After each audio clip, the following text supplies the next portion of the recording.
안녕하십니까, 태백산직입니다. 사쿠라 진다 8번째 이야기. 제목도 사쿠라 진다입니다. 사쿠라 진다. 우치다.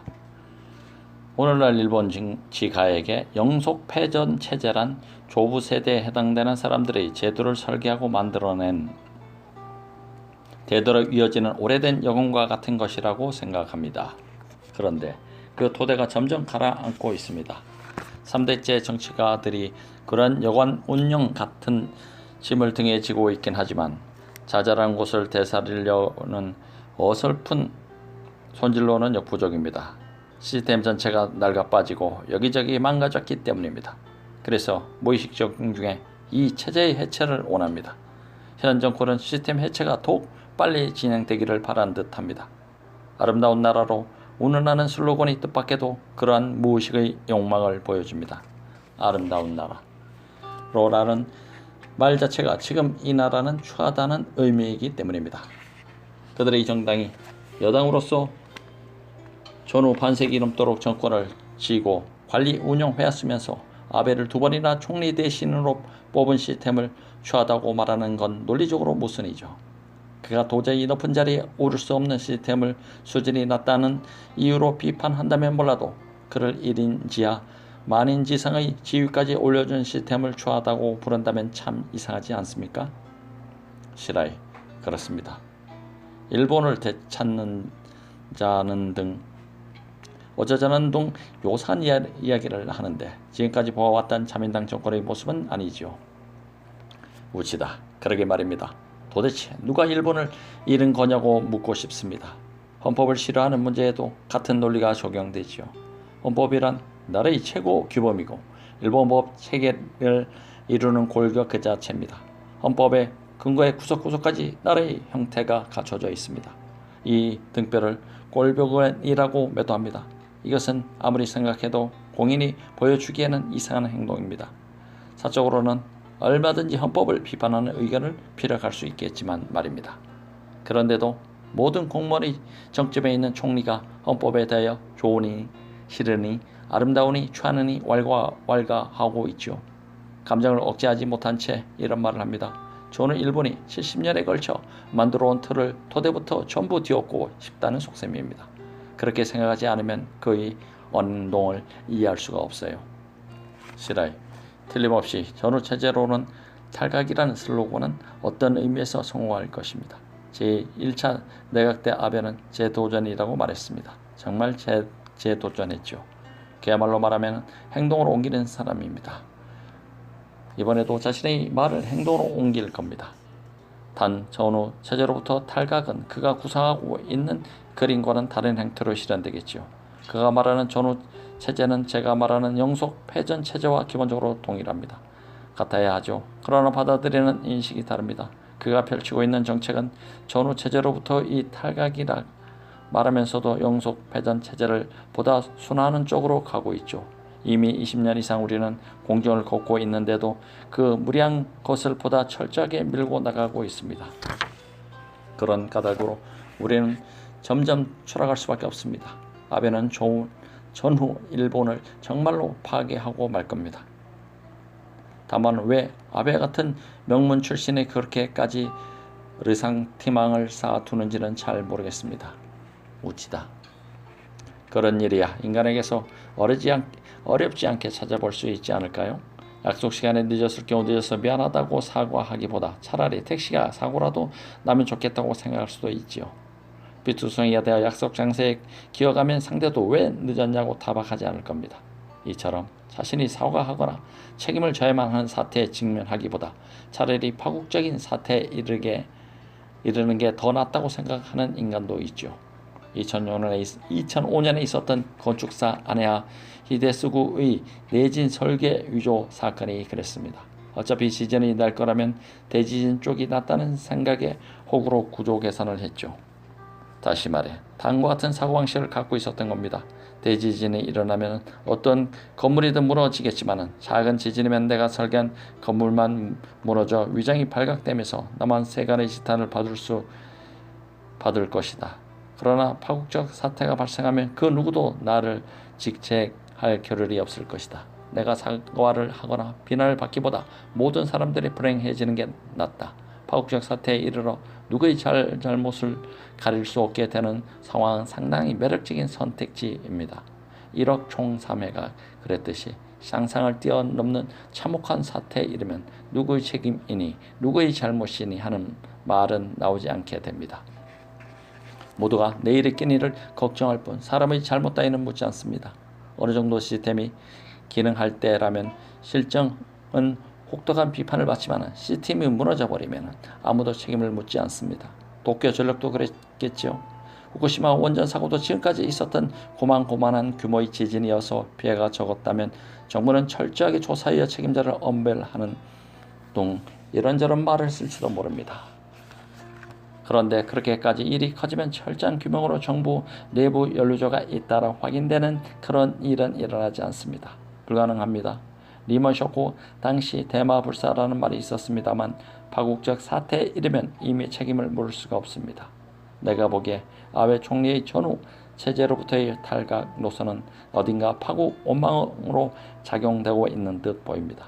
가령 앞으로 센카쿠 열도에서 중일 간의 우발적 충돌이 발생하면 아베 총리는 즉각 국가안전보장회의를 소집하고 안전보장회의에 관한 모든 정보를 특정 비밀로 지정하여 보도를 제한할 것입니다. NHK 뉴스가 일본 영해 내에서 중대 사태 발생, 일본 정부는 신속하고 적절하게 대처하고 있음 속보로 이어짐 운운하는 대본령 발표를 하고는 끝이겠지요. 국회 소집도 하지 않고 언론은 아무것도 보도하지 않습니다. 국민도 국회도 그 누구도 모르는 사이에 전쟁은 점점 기정사실화합니다. 일단 전쟁이 일어나면 멈출 수가 없습니다. 나 같은 사람이 아무리 바보 같은 짓 멈춰라고 말해봤자 흥분한 사람이나 호전적 미디어로부터 문매만 맞을 뿐입니다. 내각 지지율은 끊임없이 치솟으면서 반전 비전론자는 비국민 취급을 받겠죠. 이러한 사태는 얼마든지 예상할 수 있습니다. 충분히 예상할 수 있었음에도 그 방향으로 곧장 나아가는 상황은 자기 파괴 원망, 파국 원망으로 치닫고 있기 때문이라고밖에 생각할 수 없습니다. 그토록 강경한 아베 총리의 이데올로기도 껍질은 소품에 불과합니다. 갑옷과 도구일 뿐이죠. 정작 법인은 무거워서 괴로워합니다. 무겁고 차갑고 아픕니다. 자신은 벗을 수가 없습니다. 누군가에게 벗겨달라고 부탁할 수도 없습니다. 그 갑옷과 투구를 정치적으로 활용하여 총리 대신 자리까지 올랐기 때문입니다. 하지만 이제는 벗고 싶습니다. 어떻게 하면 좋을까요? 어떻게 해서든 그 누구도 잘못을 가릴 수 없는 사태를 초래하면 그만입니다. 앞에서 얘기했던 대를 이어온 가게와 마찬가지입니다. 내 가게만 망하는 것은 싫다. 모든 가게 함께 망하면 내 능력이나 무기력은 비난받지 않는다. 그래서 시스템을 통째로 무너뜨릴 수 있는 정책을 선택합니다. 그러면 왠지는 모르지만 그게 또 받아들여집니다. 일본 국민도 실은 무의식 속에 이따위 나라 단번에 무너버렸으면 좋겠다는 기분, 즉 모든 것을 놓아버린 기분을 갖고 있기 때문이죠. 그래서 아베에게 공감해버리고 맙니다. 예를 들어 자민당은 최근 선거에서 대승을 거두었는데 선정된 후보자들을 보아하니 미래의 자민당을 지탱할 수 있는 쓸만한 사람은 등용하지 않았더군요. 온통 예스맨 뿐입니다. 시라이, 이른바 친구들이죠. 우치다. 탤런트나 예스만밖에 없어요. 윗사람 얼굴만 살피고 집행부 지시기계처럼 따르는 의원만 들고 있습니다. 숫자만 채우는 의원 말입니다. 이런 사람들 뿌리라면 머지않아 집권 정당으로서 자리를 지키지 못할 정도로 약자화할 거라는 예상이 충분히 가능합니다. 그런데도 그럴 별 쓸모없는 사람만 의도적으로 모으고 있지요. 물론 단기적으로는 광고 당저 체제를 만들어 입법부를 약화하고 행정부의 권한을 집중함으로써 사실상 독재 체제를 구축하기 위함이라는 합리적 설명도 가능하겠죠. 그러나 장기적으로 보건대 집행부의 일갈에 바짝 움츠러드는 자잘한 정치 가만 모이는 자민당이라면 조만간 해체 위기에 부딪힐 것입니다. 어찌됐든 특정 비밀보호법이나 집단적 자유권에 정면으로 반대하는 의원이 없으니까요. 대미 종속을 강화하는 아름다운 나라. 대미 종속을 강화하는 아름다운 나라.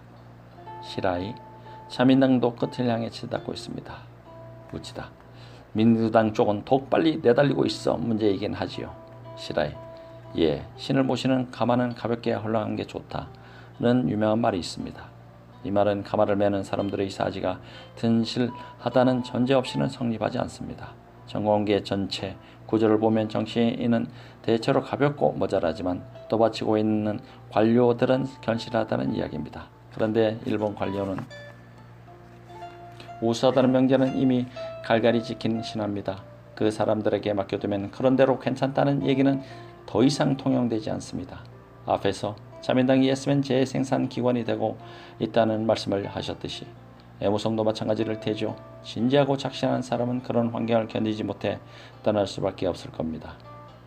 정계의 움직임에 관한 이야기로 돌아가면 2014년 오바마 대통령 일본을 방문하기 전날 국회의원 105명이 야스쿠니 신사에 갔었죠. 장관도 한 사람 있었고 차관인가 자민당 정조 회장인가 하는 사람도 있었습니다. 실망한 쪽은 우리다. 라는 말로 유명해진 에토 세이치 총리 보좌관도 있었죠. 2013년 말 미국이 실망을 표명했던 이를 근거로 한 선전포고였습니다. 전후체제로부터의 탈각이라고 했을 때 순수하게 그 말을 받아들인다면 그것은 대미 자립을 달성한다는 뜻입니다. 그런데 아베 총리는 한편으로는 전후체제에서 벗어나고자 하면서도 대미 종속을 강화하고 있습니다. 특히 안전보장을 둘러싸고 말입니다. 집단적 자위권 행사를 용인하는 해석 개안으로 미국에게 들로부터 전쟁을 할 수 있게 하려고 합니다. 그러나 야스쿠니 신사 참배에서 봤듯이 이제는 정말로 빠져나오려는 모양입니다. 역사 수성주의에 관하여 미국이 확실하게 혐오감을 보이는데도 진심으로 철회하려 하지 않습니다. 상황에 따라 잠시 숨을 죽이기도 하겠지만 앞으로도 역사 수성주의 관련 운동은 끊이지 않을 듯합니다. 그러나 이것은 자립이라 보다 고립이라고 말하는 게 옳습니다. 사방이 적이고 어디에도 아군이 없는 상태죠. 북한과 사이좋게 지내는 방법 말고는 다른 대안이 없어 보입니다. 나라 모양도 점점 닮아가고 있으니까요. 파멸하고 싶어하는 짓이 분명합니다. 그렇게 생각하면 앞뒤가 딱 맞습니다. 우찌다. 전후부터 일관되게 위장했던 셈이죠. 그래서 이제는 슬슬 가면을 벗어버리고 속마음을 얘기하고 싶어하는 게 아닐까 생각합니다. 미국 따위는 무섭지 않다고 말이죠. 야스쿠니를 찾는 사람들은 어떻게든 그 금결을 바라고 싶어 어쩔 줄 모릅니다. 그들이 무의식 속에서 갈망하고 있는 시나리오는 조금 전에도 얘기했습니다마는 센카쿠에서 충돌이 일어나 일본인 모두가 모두 일어서는 경우라고 봅니다. 자, 중국하고 한번 붙자는 말이 나오면서 국민은 미친 듯한 흥분 상태에 빠지겠죠. 물론 일본 국민은 당연히 미일 안전보장조약 제5조에 따라 미군을 출동하여 자위대와 함께 중국 인민해방군과 싸워주리라 기대할 테죠. 하지만 미군은 출동하지 않습니다. 뭐가 아쉬워서 그렇게 하겠습니까? 암초 하나 때문에 미국의 병사가 죽음을 무릅써야 할 이유는 어디에도 없으니까요. 그러나 일본인은 분노합니다. 센카쿠는 안보조약의 적용 범위라고 하지 않았느냐며 미국의 시건을 비난하면서 말이죠. 미국은 애당초 진심으로 안보조약을 적용할 마음이 없었습니다. 다만 그런 식으로 말해대면 중국이 군사적 진출을 삼갈 것이라고 생각하고 큰소리 쳤을 뿐이죠. 그래서 약속대로 안보조약을 발동할 생각은 충분히 있지만 중국과 전쟁을 하려면 의회의 의결이 필요하다. 중국 시장에 의존하는 기업이나 중국의 생산 거점을 둔 기업에도 여러분 회사의 수익이 격감하고 해외 자산도 줄어들 텐데 그래도 괜찮겠습니까? 라고 물어보아야만 한다. 국내 여론을 전쟁을 해도 좋다는 방향으로 이끌기 위해서는 상당히 많은 시간이 걸린다고 핑계를 대면서 출병을 차일피일 미룹니다.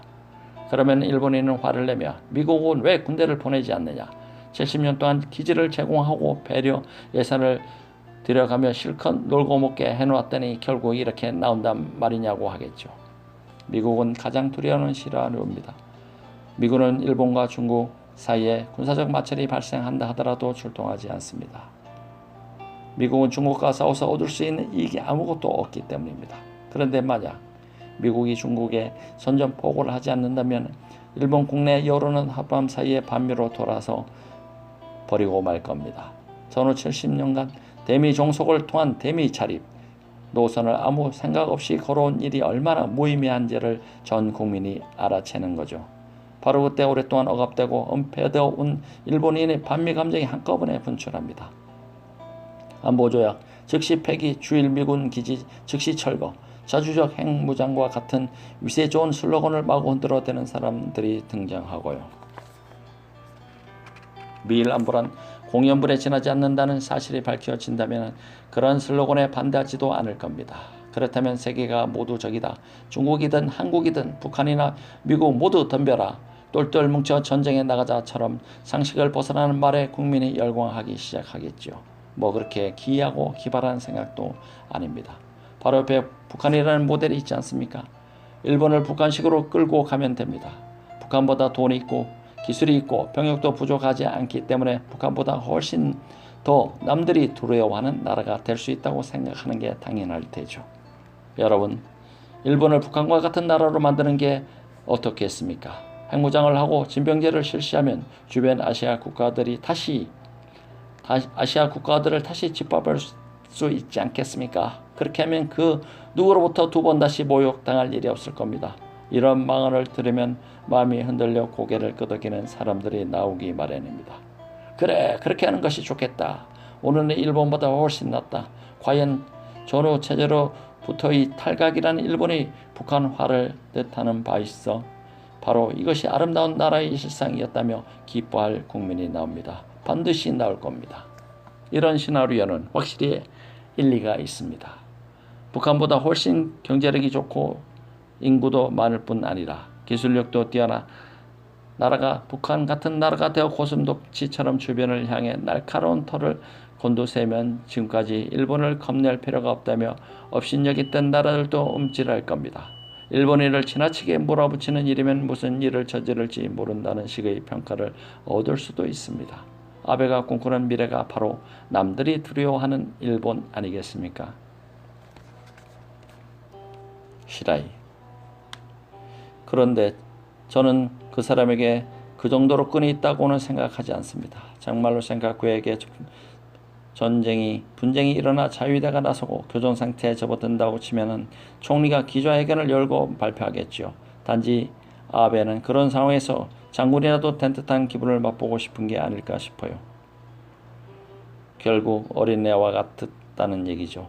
그런 사태가 발생할 경우 중장기적으로 어떻게 해야 할지는 그가 가진 깜냥으로 감당할 수 없을 것입니다. 미야자키 하야오 감독이 무기 오타쿠라는 사실은 잘 알려진 이야기지만은 그가 호언을 지지하자 많은 사람들이 정치적 태도와 모순되지 않냐고 질문했습니다. 그는 이렇게 말했지요. 그건 잘 알고 있습니다. 무기해오는 내 유아성의 발로입니다. 그 점은 명확하게 인식하고 있습니다. 따라서 문제는 아베와 이시바 시게루 같은 사람이 하는 짓이 아이들 전쟁 노래와 크게 다르지 않다는 점입니다. 강요회의에서 해석 개헌을 결정하고 집단적 자위권 행사를 용이하는 짓을 아무렇지도 않게 하는데 그것이 의도하는 바 무엇일까요? 물론 미국에 달라붙어 전쟁을 했다가는 피를 흘리게 된다는 비판이 적지 않지만은 그들도 그 정도는 알고 있을 테죠. 그런 의미에서 위험하다라는 비판은 아무런 쓸모가 없습니다. 전쟁 노래야말로 그들이 바라는 바이니까요. 그들의 심층적 동기를 살피지 못하면 유한 비판을 하기는 어려우리라고 생각합니다. 미군이 치르는 전쟁의 어느 국면에서든 함께하지 않으면 안 되는 상황에 이르면 저희들을 지역 전투에 보내야 할 것입니다. 예컨대 우크라이나에 나토가 개입할 경우 자위대도 우크라이나로 가야만 합니다. 가장 가능성 높은 곳은 중동이겠죠. 여하튼 그런 상황이 발생하면 자위대원 중에서 희생자가 생길 수밖에 없습니다. 일장기로 감산관이 하네다 공항으로 돌아오겠죠. 그러면 그곳에서 총리로서 침통한 표정을 지으며 연설을 하고 싶어 할 때죠. 비할 데 없는 엄숙한 분위기에서 말이죠. 확실히 그런 장면은 정치 경력에서 하이라이트가 될 것입니다. 저는 일본의 정치인 중 그 누구도 경험한 적이 없는 장면이니까요. 그들은 중국이 대도하고 있다거나 미국 패권이 흔들리고 있다고 말하죠.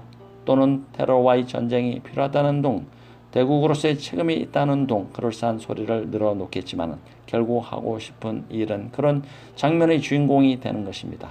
그래서 유화적입니다.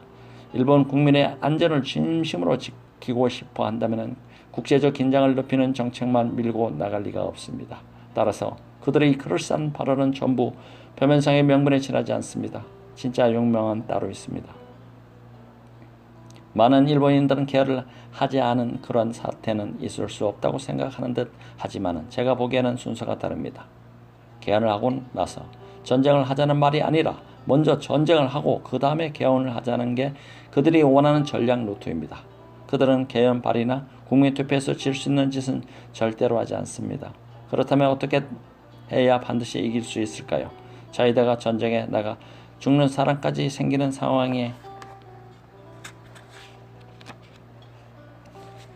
이른다면 사실상 헌법구조는 기능을 완전히 잃어버리게 됩니다.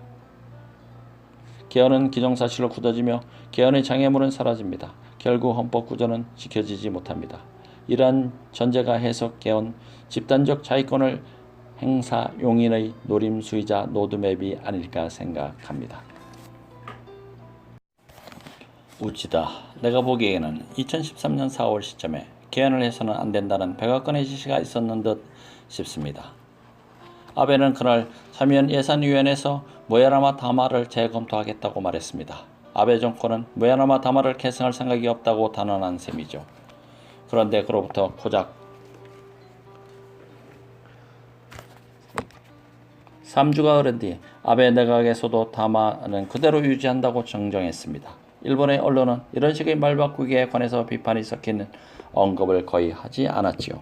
관방장관은 중국과 한국의 반발을 보고 외교적 관점에서 판단했다고 설명했지만 원래 중국과 한국을 도발하려는 의도로 한 발언을 중국과 한국이 불쾌감을 보였기 때문에 철회한다는 것은 말이 되지 않습니다. 다른 사람의 발을 마구 밟아놓고 상대가 화를 내면 발을 밟았다면 화를 낼 줄은 몰랐다며 핑계를 대봤자 아무도 믿지 않습니다. 전혀 다를 바 없는 이야기죠. 백악관에서 실없는 소리 하지 말라고 강력하게 불만을 제기했으리라 생각합니다. 일본 총리가 국회에서 한 말을 납득할 만한 이유도 없이 갑자기 철회했을 경우 미국 쪽에서 강하게 불쾌감을 표명했기 때문이라고 해석하는 일은 일본 정치 과정을 들여다보는 사람에게는 상식에 속합니다. 미국은 무라야마 다마 부정이 침략 전장과 도쿄 재판 사관 부정을 넘어 헌법 부정을 이어지리라는 사실을 알고 있습니다. 따라서 그 방향으로 가서는 안 된다고 총리 관저에 통보했을 때죠. 일본국 헌법은 개헌파 말대로 GHQ 연합군 총사령부에서 만들어졌기에 미국의 정치적 이상이 담겨 있습니다. 미국인이 독립선언과 인권선에서 시작한 근대 시민사회의 이상을 명문화한 것이 일본국 헌법입니다. 따라서 헌법을 부정하는 행위는 미국의 이상을 근본부터 부정하는 길로 이어집니다. 이념적으로 허용할 수 없는 거죠. 물론 미국이 개헌에 반대하는 이유는 그것만이 아닙니다. 미국은 아무리 비문지적이고 잔악한 독재라 해도 자국의 국익 보호에 도움이 된다고 생각하면 얼마든지 뒷배를 봐줍니다.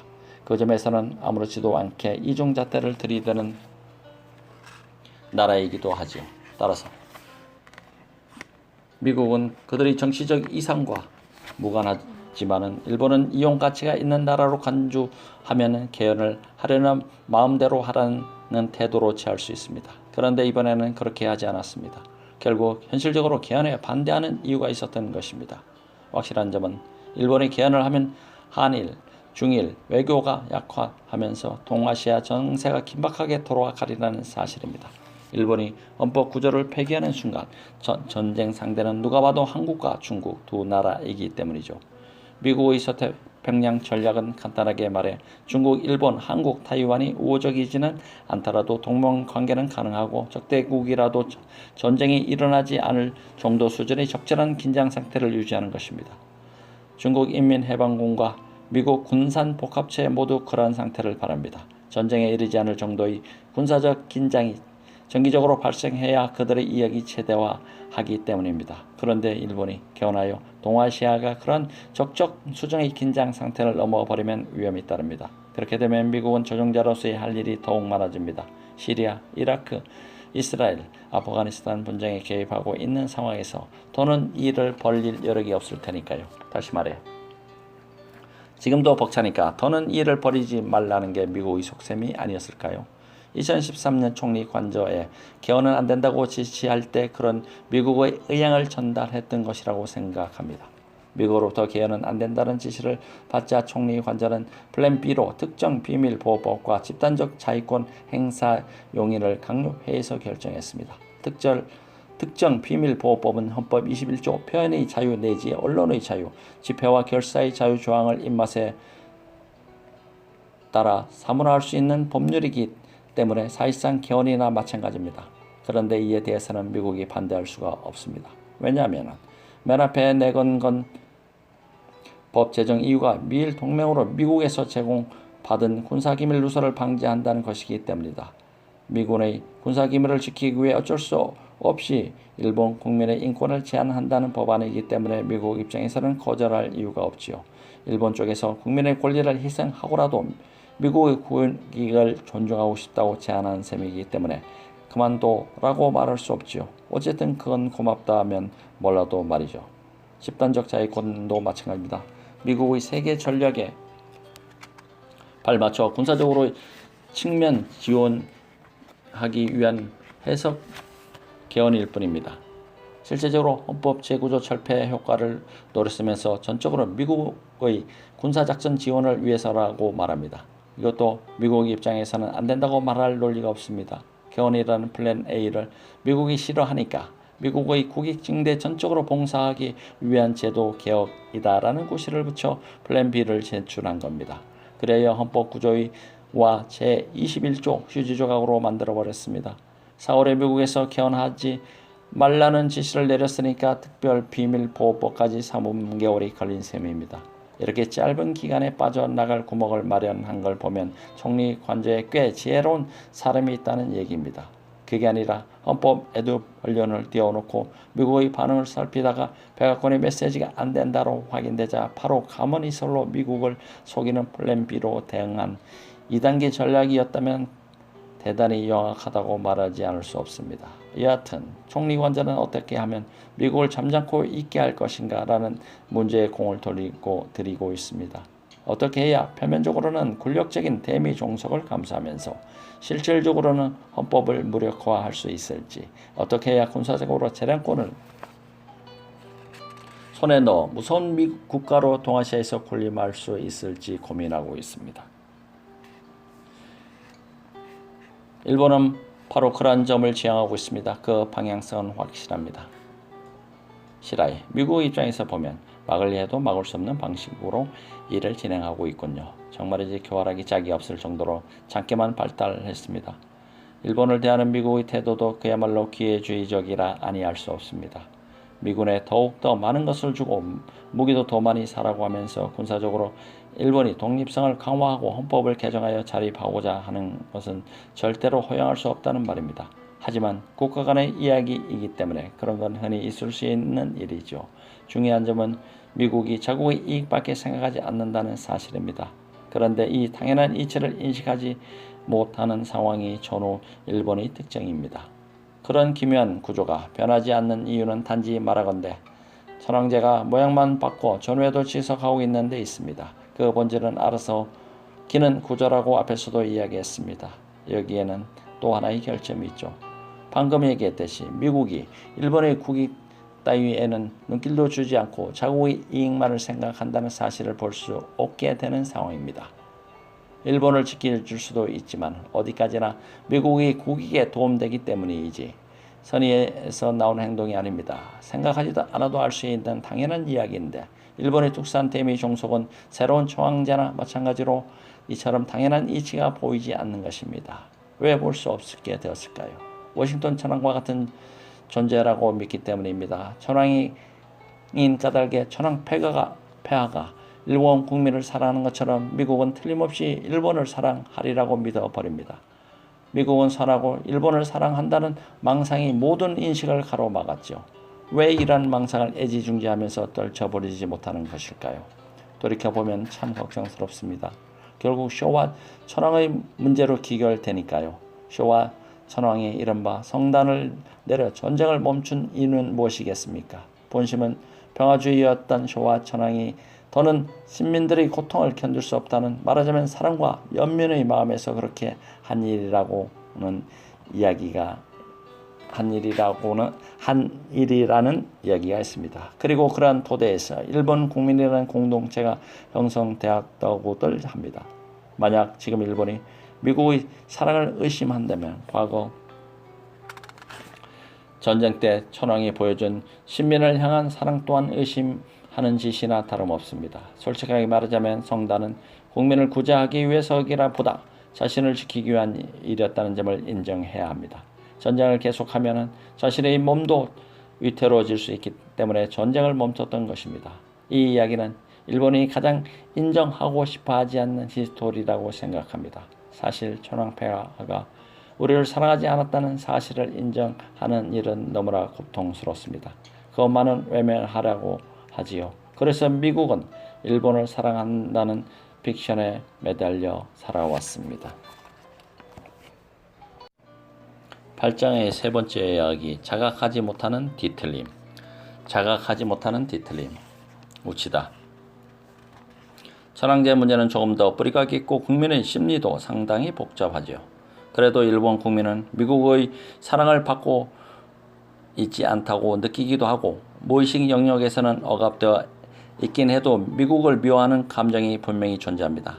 천황은 일본인을 미워한다는 말을 인정할 사람이 거의 없겠지만은, 미국은 일본인을 미워한다고 하면 그럴지도 모르지라고 생각하는 국민은 상상 이상으로 많습니다.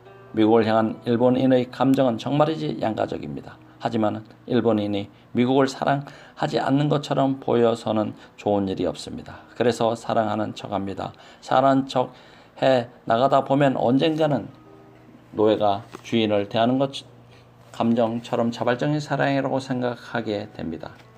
우리는 누구의 명령도 받지 않고 자발적으로 복종하고 있다. 대미종속은 자유의지에 기초한 행동이다. 따라서 미국에 애종하는 일이야말로 주권국가 일본의 주체성 발로다라는 도착적 논리가 생겨납니다. 그런데 노예처럼 복종하고 있다는 굴욕감과 주인을 향한 억압된 증오는 그러한 논리로 사라지지 않습니다. 언제든 기회가 있으면 잠든 주인의 목을 배려하지요. 하지만 저기는 주도 면밀하게 억압되어 있습니다. 고이즈미 주니치로 총리가 이라크 전쟁 때 가장 먼저 부시 대통령 지지를 표명했습니다.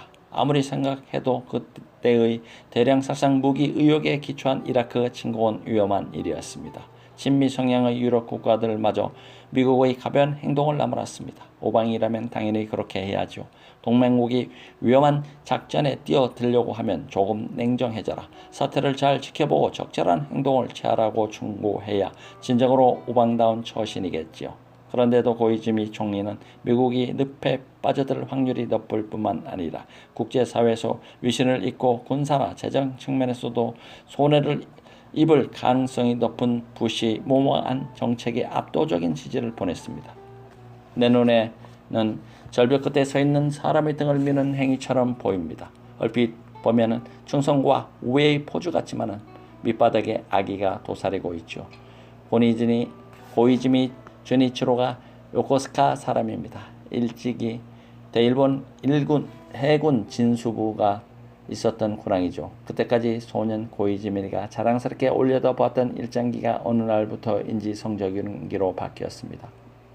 그런 변화를 정당화하기 위해 그 세대 일본 소년 일부는 미국과 일본은 한 몸이라는 이상한 이야기를 만들어냈습니다. 성조기와 일장기가 동일한 표상이라면 요코스카 군왕의 중요성을 자랑스럽게 생각하는 소년의 플레이들은 상처 입지 않습니다. 나는 고이즈미 주니치로가 전형적으로 보여준 미국을 향한 과잉 동일시와 그 밑바닥에 흐르는 적에 있는 전후 일본인의 심금을 울리는 그 무엇이었다고 생각합니다. 그가 국민에게 압도적인 지지를 받은 이유가 아니었을까요? 대미 자립하하면 민주당의 하토야마 유키오나 오자와 이치로를 떠올리곤 하지만은 그들의 대미 자립 감정은 크게 걱정할 게 없습니다. 크게 보아 다나카파에 속하기 때문에 그들은 단적으로 미국을 싫어하지요. 그래도 일본인 대다수가 은밀하게 품고 있는 양가족 대미 감정과는 느낌이 다릅니다. 일본인에게 미국은 그렇게 간단한 존재가 아닙니다. 뒤틀려도 한참 뒤틀려 있습니다. 시라이 낙하산에도 그렇죠. 그는 헌법 개정가의 가사를 썼습니다. 이 헌법이 있는 한 무조건 항복이요 메가다 헌법으로 부화되는 길이죠. 메가다 헌법으로 부화가 되는 길이죠. 실소를 금치 못할 노래입니다. 여하튼 당신 같은 사람이 버티고 있기 때문에 무조건 항복은 계속된다는 내용입니다. 1956년에 이런 노래를 만들었으면서 나중에는 레이건 대통령에게 예의 가라앉지 않는 항공모함 발언을 합니다. 단단히 뒤틀려 있다고 할 수밖에 해요. 1983년 미국을 방문한 나카소네 야스히로 총리가 일본을 미국의 가라앉지 않는 항공모함으로 삼는다고 말한 것에 유래했다. 오지다. 그렇습니다. 나카소네는 군인 출신이니까요. 과거의 적에게 착 달라붙어 장기 집권할 수 있었던 그의 내면에 심리적 뒤틀림이 자리 잡고 있다는 이야기죠. 나카소네처럼 뒤틀린 정치가에게 일본인은 공감합니다. 아베 신조도 뒤틀려 있기는 마찬가지입니다. 그렇게 간단한 대미 종속파는 아닙니다. 아베 신조가 품고 있는 미국에 대한 양가적 감정, 언젠가 잠든 미국의 목을 베기 위해 미국에 붙어서 잔다는 느낌이 무언중에 일본인에게 전해지는 측면이 있다고 생각됩니다. 그래서 공감을 얻는 게 아니겠습니까? 시라이, 친미 보수에 속한 사람은 그런 뒤틀림을 얼마나 자각하고 있을까요? 우치다. 자각 따위는 없습니다. 자각하고 있다면 고치려고 할 테니까요. 자각 없이는 대미 종속으로 대미 자립을 이룬다는 독자적 전략을 바로 잡는 작업을 시작할 수 없습니다. 하지만 그 병을 전혀 인식하지 못합니다. 그러니 치유를 바라기가 어렵지요. 시라이. 대부분 자각하지 못한다는 말씀이군요. 우치다. 나는 자각하고 있습니다. 전형적인 일본인이니까요. 내 안의 심리가 어떤 식으로 뒤틀려 있는지 잘 압니다. 반미 감정과 친미 감정이 뒤틀린 채 뒤섞여 있다는 점을 자각할 수 있습니다. 대미 종속을 통한 대미 자립이라는 굴절된 전략의 필연성과 합리성을 이해합니다. 애국심이 결국 일본을 전쟁으로 이끌 것이라는 사실도 압니다. 앞에서도 말했듯이 우치다 집안이 쇼나이본과 아이즈본에서 활약한 반란군의 핏줄이어서 메이지 정부의 원한을 갖췄던 심정도 압니다. 상상이지만 내가 만약 1936년에 육사에 들어갔다면 관동군 참모들과 같은 행동을 했을 가능성도 없지 않습니다. 그때 이시아와라 간지키가 쓴 글을 읽기라도 했다면 아무 생각도 없이 공감했을 터입니다. 이시아와라는 쇼나이 출신이니까요. 그런 사상이라도 일부분은 공감할 수 있겠다는 자각을 하곤 합니다. 내가 왜 이렇게 회개한 생각을 하게 되었는지 스스로 분석하면서 일본인의 심리를 들여다보고 있지요. 시라이, 그렇군요. 오늘날 문화 영역에서 그 디테일을 자각적으로 주체화하고 있는 사람이 현대미술가 무라카미 다카시입니다. 그런데 정치권에서는 전혀 자각하지 못하고 있어요. 요즘 정치인 발언, 특히 역사 수정주의 문제를 보고 있노라면 공격을 받을 때마다 지인이는 그게 아니다라고 말합니다. 미일 관계가 친자 관계처럼 되어버렸죠. 맞습니다. 실망한 쪼는 우리다라는 에토 세이치의 명언을 떠올려 보면 바로 느낄 수 있죠. 이것은 자식이 부모를 대하는 태도와 똑같습니다. 결국 이런 얘기죠. 자식 편을 들어주는 게 당연하잖아요. 정말 너무해요. 우치다. 그런데 이제 슬슬 집을 나와 독립해볼까 하는 마음이 없으면 실망이니 뭐는 하는 말이 하지 않을 겁니다. 실망과 같은 말은 친밀한 관계를 전제하지 않으면 나올 수가 없기 때문이죠. 저는 일본은 바로 전까지 미국의 적국이었기 때문에 미국을 한 집안으로 생각했을 리가 없습니다. 기대가 있으니까 실망도 따르는 법. 다시 말해 미국을 한 집안이라고 생각했었고 이제는 슬슬 집을 나갈 때라고 생각한다는 뜻입니다. 어떤 핑계를 대고 언제 집을 나가는 게 좋을지 생각하기 시작하는 거죠. 그런데 스스로의 힘으로 독립할 만한 근성이 없습니다. 집을 나갈 구실도 떠오르지 않습니다. 바로 그렇기 때문에 파국을 기대하고 있습니다. 파국을 위해 이곳저곳에 다양한 형태의 리스크를 마련해 둡니다. 중일 관계와 한일 관계, 원전 문제를 비롯한 수도권 집중 문제, 그리고 격차 사회 심화 방치를 넘어 아베노믹스에 이르기까지 많은 리스크도 도사리고 있지요. 설치해둔 폭탄 중 하나가 조만간 폭발하여 수습할 수 없는 대혼란에 이르기를 기대합니다. 가출하기 어려우니까 차라리 집이 불에 타 버리는 게 낫다는 생각입니다. 자력으로는 오늘날의 미일 질서를 바꾸거나 수정 보완할 힘도 없고 비전도 없기 때문에 전부 엉망진창 돼버리는 파국이 도래하기를 갈망하고 있습니다. 야오야 오시지처럼 말이죠. 최소 장수의 딸로 1681년 에도에 큰 불이 나 절로 피했다가 절이 불목 한의와 정을 통했는데 그를 다시 만나고 싶은 마음에 절을 불렀다가 화형에 처해졌다. 일본 군대 시대 작가 이하라 사이국고의 호색 오인녀를 통해 널리 알려졌다는 얘기입니다. 8장 여기서 마무리하도록 하겠습니다. 감사합니다.